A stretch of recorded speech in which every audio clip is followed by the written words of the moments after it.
Assalamualaikum warahmatullahi wabarakatuh. Perkenalkan, nama saya Muhammad Iskandar dari Fakultas Ekonomi dan Bisnis Islam, Prodi Perbankan Syariah, dengan nomor NIM 4221657. Dalam video kali ini, saya akan menyelesaikan tugas sospem dengan menyampaikan 3 materi. Yuk, mari kita simak. Dalam Fakultas Ekonomi dan Bisnis Islam sendiri terdapat 3 jurusan, yaitu yang pertama Ekonomi Syariah, yang kedua Perbankan Syariah, dan yang ketiga yaitu Akuntansi Syariah. Di sini saya akan menjelaskan profil dari prodi yang saya ambil, yaitu Perbankan Syariah dengan struktur organisasi. Yang pertama yaitu Rektor Dr. Andes Haji Zainal Mustaqim Agama, dan Dekan Fabi Dr. Andes Dr. Sinta Dewi Mawati, dengan wadeknya yang pertama yaitu Bapak Tamudin, wadek 2 Bapak Ahmad Nafiz, dan wadek 3 yaitu Bapak Haji Bagusuru. Dengan kajur saya yaitu Bapak Muhammad Sultani, dan sekjurnya yaitu Bapak Derajat Setiawan.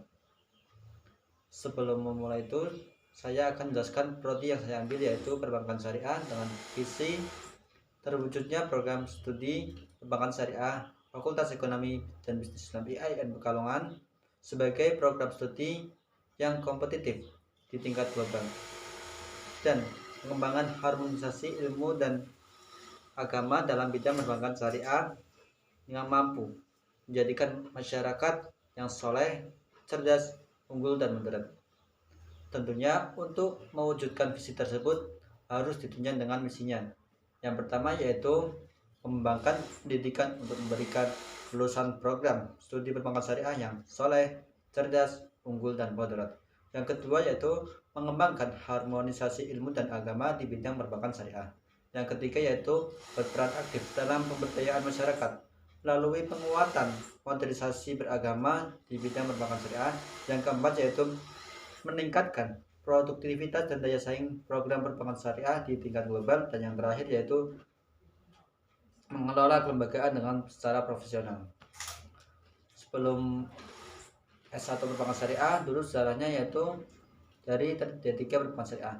S1 perbankan syariah sendiri diresmikan pada tahun 2017 dengan Dirjen Pendis nomor 276 tahun 2017. Saran dari Bapak Kajur saya yaitu Bapak Muhammad Sultani sebagai mahasiswa Perbankan Syariah Fakultas Ekonomi dan Bisnis Islam IAIN Pekalongan diharapkan dapat konsisten menjaga semangat kerja keras untuk merealisasikan cita-cita kita sebagai mahasiswa. Profil lulusan Perbankan Syariah Fakultas Ekonomi dan Bisnis Islam IAIN Pekalongan sendiri, yang pertama itu dapat menjadi ahli pemasaran di bidang perbankan syariah, yang kedua dapat menjadi ahli keuangan di dalam bidang perbankan syariah, yang ketiga dapat menjadi peneliti kajian perbankan syariah, yang keempat dapat menjadi entrepreneur atau wirausaha, dan yang terakhir yaitu dapat menjadi dewan pengawas syariah. Materi yang pertama yaitu dari Bapak Agus Arwani yang tema strategi belajar di perguruan tinggi. Sebelum masuk itu, mari kita sadari dulu antara perbedaan dengan sekolah waktu SMA dan kuliah. Yang pertama yaitu tanggung jawab di kuliah itu atau mahasiswa itu menjadi lebih besar, beda dengan waktu kita SMA ataupun SD maupun SMA atau SMK lain. Yang kedua yaitu nilai yang lebih tegas, bisa ada A, B, C ataupun D. Yang ketiga yaitu jumlah ujian lebih sedikit tetapi dengan kecepatan mengajar yang lebih cepat. Yang terakhir yaitu yang kelima yaitu penugasan tidak selalu diperiksa oleh dosen. Cara belajar mahasiswa sendiri ada banyak tentunya, bisa kita dengan visual, auditori, bisa dengan musik, kelompok ataupun mandiri. Semua itu tergantung pada mahasiswa sendiri dengan kenyamanan dan keyakinan masing-masing. Kalau menurut saya sendiri, kita dapat belajar dengan cara mandiri ataupun kelompok, karena itu yang efektif, karena kita selain kita bisa memikir, kita bisa mendiskusikan secara bersama-sama.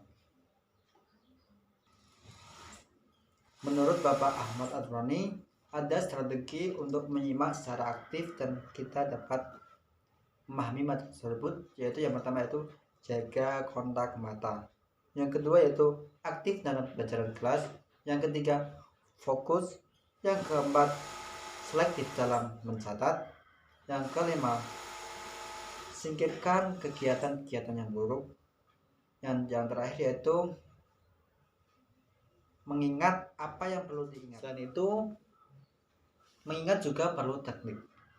Ada 5 teknik menurut Bapak Ahmad Arwani, yaitu yang pertama dengan cara grouping atau kelompok, yang kedua dengan menggunakan musik atau mendengarkan musik, yang ketiga yaitu cara visualisasi atau dengan media belajar, yang keempat yaitu menggunakan singkatan-singkatan, dan yang terakhir yaitu menggunakan kata kunci.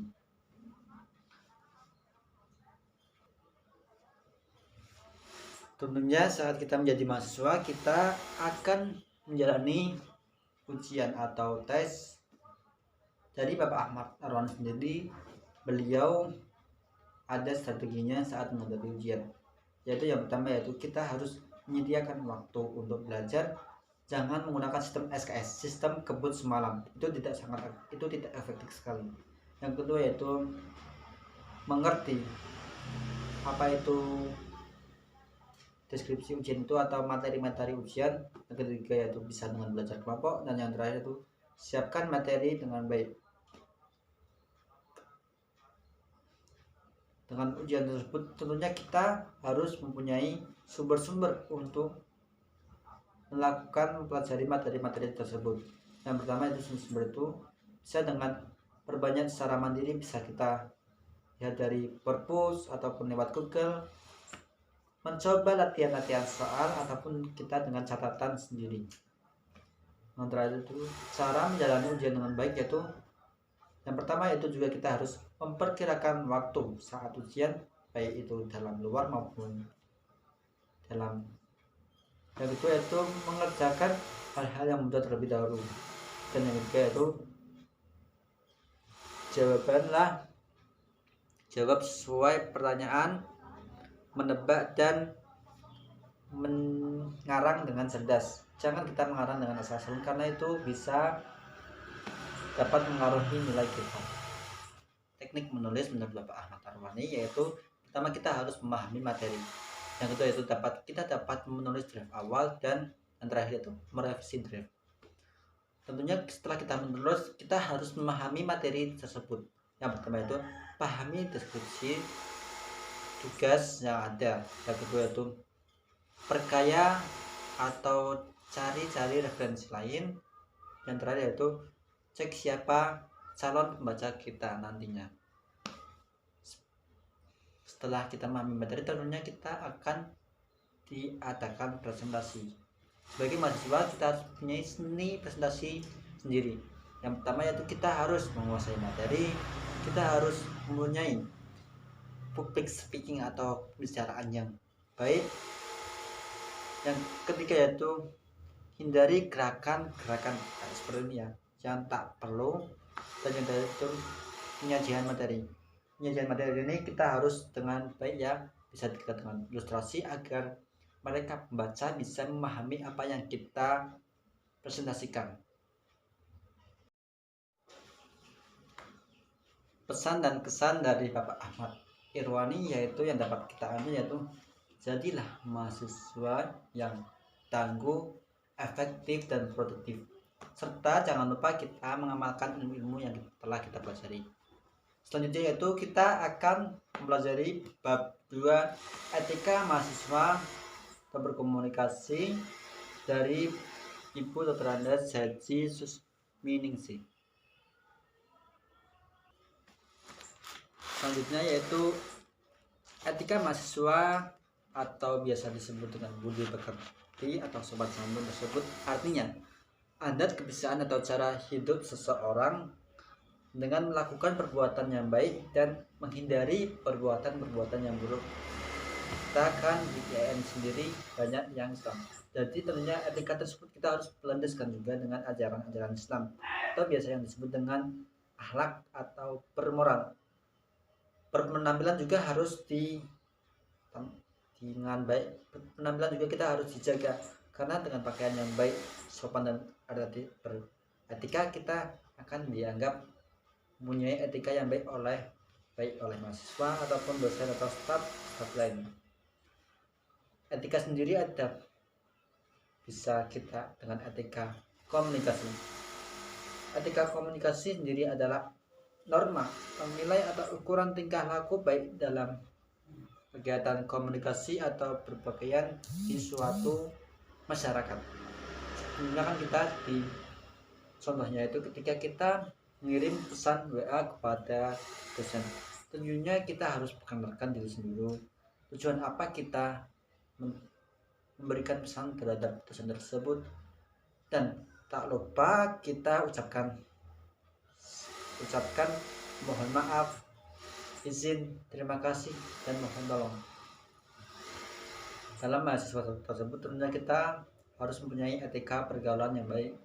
Etika pergaulan di dalam kampus sendiri yaitu bisa kita lakukan dengan cara berpakaian dan bersepatu yang rapi baik di lingkungan kampus, menjunjung tinggi nilai-nilai ilmiah, mengetahui dan memahami apa itu peraturan sendiri dalam lingkungan kampus. Yang ketiga itu memberikan contoh yang baik.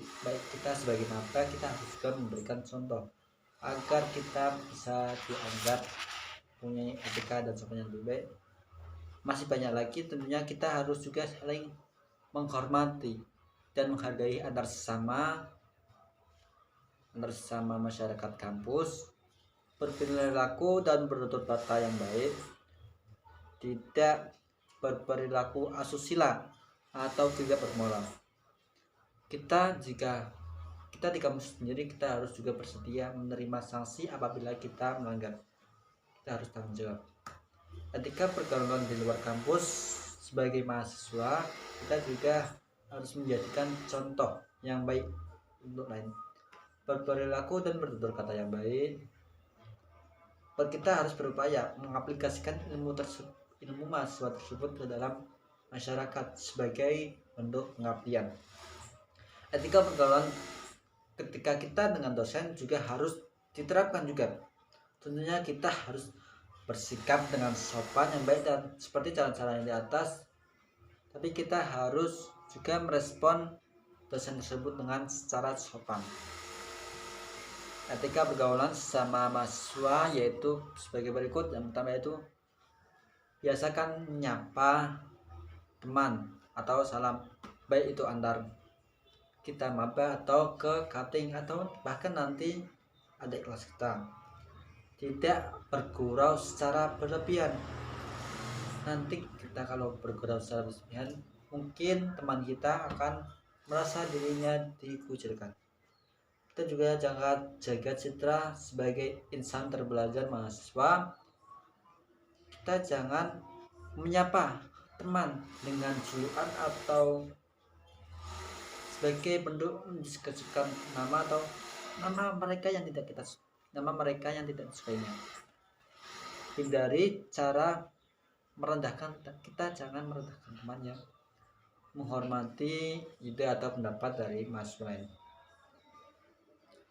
Berperilaku dan berkomunikasi yang etis, sopan, dan dapatkan relasi teman sebanyak-banyaknya. Jangan lupa juga kita mengucapkan mohon maaf apabila kita terjadi pertikaian atau apalah itu. Kita juga harus izin, permisi, dan biasakan menolong sesama teman. Kita sebagai mahasiswa harus mengerti atau memahami apa itu arti solidaritas. Solidaritas sendiri artinya itu sikap baik, beretika, komunikasi yang baik akan menimbulkan rasa solidaritas. Rasa solidaritas ini bisa menjadikan kepedulian kita kepada saling mahasiswa, dan kita juga harus saling mengayomi. Pesan dari Ibu Hajah Susminingsih sendiri yaitu manjada wajada, siapa yang sungguh-sungguh nanti akan sukses. Selanjutnya kita akan memasuki materi yang ketiga dari Bapak Kuat Ismanto dengan judul Giat Menulis KI. Sudah terlihat dari judulnya yaitu menulis.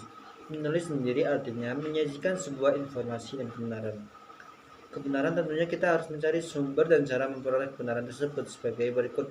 Yang pertama adalah bisa menggunakan animisme dan rasionalisme atau kepercayaan orang dahulu. Yang kedua, berpikir secara logis dan filsafati. Yang ketiga, agama dan kitab suci, religi. Yang keempat yaitu yang kelima yaitu trial dan error atau uji coba. Yang keenam yaitu tokoh berotoritas atau bisa jadi pemerintah, kiai, dukun, dan lain-lain. Dan terakhir yaitu penelitian atau riset. Penelitian atau riset sendiri artinya sebuah cara untuk mencari kebenaran dengan menggunakan prinsip-prinsip ilmiah. Selanjutnya yaitu karya tulis ilmiah yang kita ketahui nanti saat kita akan menjalani sebagai mahasiswa. Tentunya yang pertama yaitu makalah atau tugas kuliah. Makalah sendiri tugas dari dosen pengampu, baik nanti cara menulis ataupun menyusun, tetapi ini tidak dipublikasikan, hanya untuk dosen. Dan yang kedua yaitu ada artikel tugas kuliah yang bisa dipublikasikan.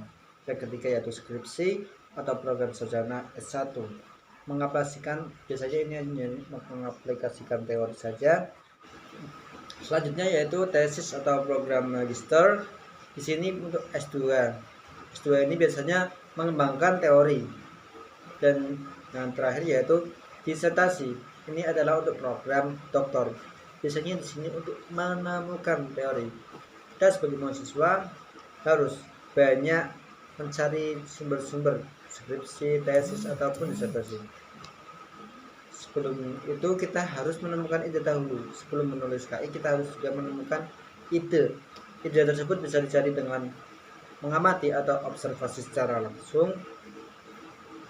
Selanjutnya bisa kita dengan membaca artikel atau media-media tertentu. Yang terakhir yaitu kita bisa dengan diskusi, baik itu secara komunitas ataupun kelompok kita sendiri. Sebelum itu tentunya menulis juga harus mempunyai keterampilan.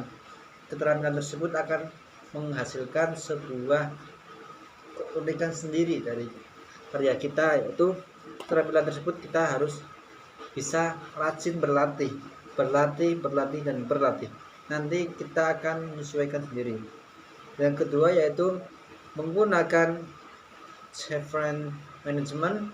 Yang ketiga yaitu menyajikannya dengan baik, logis dan sistematis, baik secara keseluruhan maupun paragraf.